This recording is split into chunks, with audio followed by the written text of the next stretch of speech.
Hi, I'm Jeff McCausland, founder and CEO of Diamond 6 Leadership and Strategy. I was fortunate to run a leadership workshop in Erie, Pennsylvania with a group of outstanding educators from the great states of Ohio and Pennsylvania. The focus of our particular leadership workshop was the Battle of Lake Erie. Obviously right there on the shores of the lake, there's a fantastic small museum and actually a replica of the flagship of Oliver Hazard Perry, that being the USS Niagara. This particular workshop, which I took on with some trepidation, I found to be fascinating and underscored several very important leadership concepts. First of all, we talk an awful lot about the difference between management and leadership. Management, beginning back in the early part of the 20th century with the advent of major corporations, focuses on how one controls a complex organization, allocation of resources, hierarchy and distribution and organization of the corporation to perform a particular task. Leadership's about thinking in time, thinking strategically, anticipating, and dealing with change. And both of those pop out in the story of the Battle of Lake Erie. In terms of management, imagine you're Oliver Hazard Perry, you're 28 years of age, you arrive in Erie, Pennsylvania in March of 1813, a pretty dismal place in March, I'm sure, at that particular moment. And your job is pretty simple and straightforward.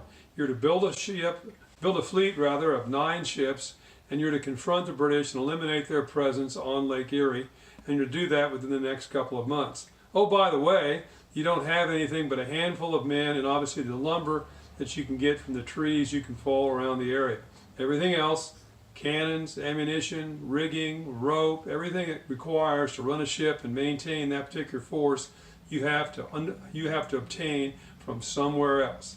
A monumental management task. Perry sets to work, organizes his command team, and accomplishes this task in order to fight the Battle of Lake Erie on the 9th of September, a few months later. At the same time, though, there's great leadership attributes to this particular fight in terms of thinking long-term, thinking in time, anticipating and dealing with change.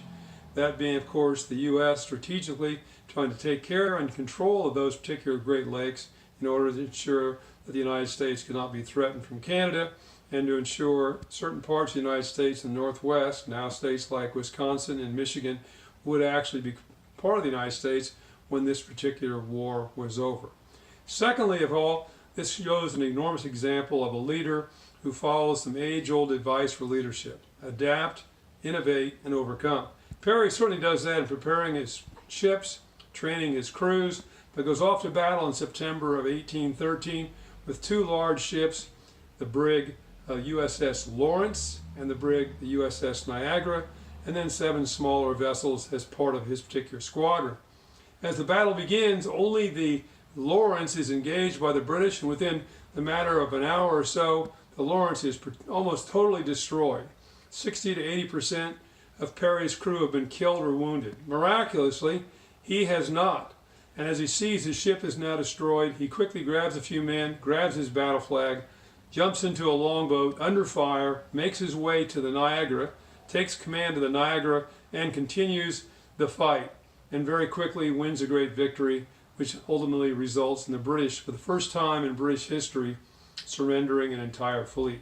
No question about it, on that particular decisive day, Oliver Hazard Perry showed one of the great attributes of leadership: adapt, innovate, and overcome against even overwhelming odds.